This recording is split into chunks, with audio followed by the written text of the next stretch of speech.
In a seemingly ordinary house, a young boy named Joey is having conversations with an imaginary friend. His mother is concerned, but Joey insists that Cowboy Rick is real. He says the cowboy comes to his room at night, smiling, and tells him he needs to learn to ride fast so he can go with him. The parents are terrified and call in the Roman Agency, a real estate firm that specializes in haunted properties. The head of the agency, Luke Roman, is back after a personal leave. His father recently passed away under mysterious circumstances by a lake, leaving Luke to deal with his own ghosts. Upon returning, he learns his agency is struggling.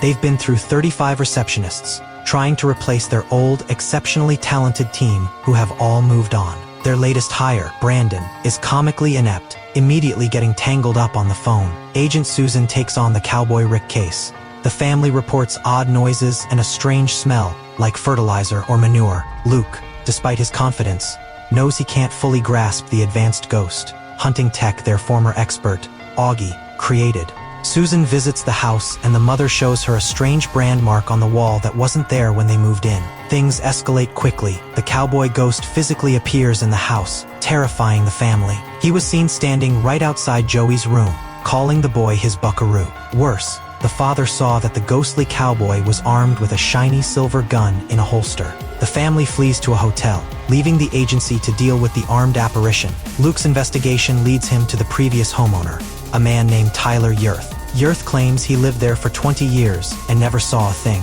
insisting that if the new family is seeing a cowboy, they must have brought it with them. Hitting a dead end, Luke knows he needs more than his standard equipment. A child is in danger. He arranges a clandestine meeting with Augie, the agency's former tech genius, who now designs advanced, and possibly dangerous, technology for the military. Augie agrees to help, providing Luke with a powerful new device, but warning him to use it with discretion, haunted by the moral weight of his creations. With the family gone for the night, Luke goes to the house alone to confront the spirit.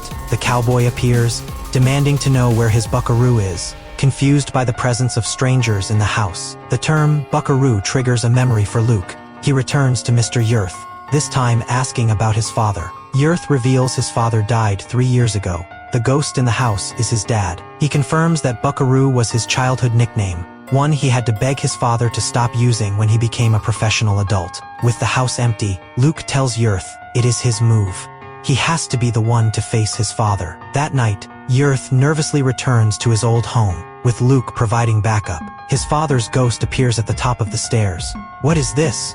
What are you doing?" Yurth asks. Bewildered, the father explains that his entire life, ever since he was a boy, he dreamed of being a cowboy. He spent one perfect summer on a ranch, riding, herding cattle, and even competing in a rodeo.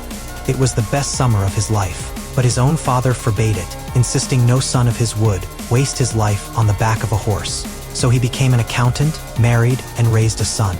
After he died, he went to a place where dreams come true, where he could finally live the life he'd always wanted as a cowboy. He came back with a vital message for his son: live your dreams, don't die with them. This resonates with Yurth, who recalls a week they spent sailing in Nantucket, the most fun he ever had. And yet, he never went on a sailboat again. His father's ghost smiles, understanding. He tells his son not to wait to do the good things in life. With a final, "I love you, son," the cowboy's work is done.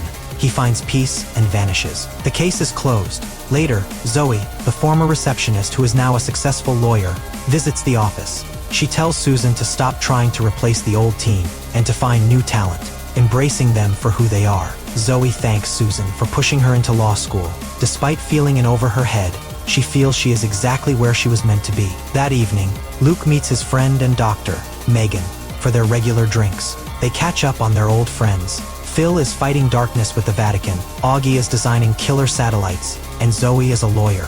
Everyone is evolving, making bold moves forward. Megan points out that Luke, however, is still in the same place. He deflects with a joke, but her words hit home. As he sits there, it is clear he is feeling left behind.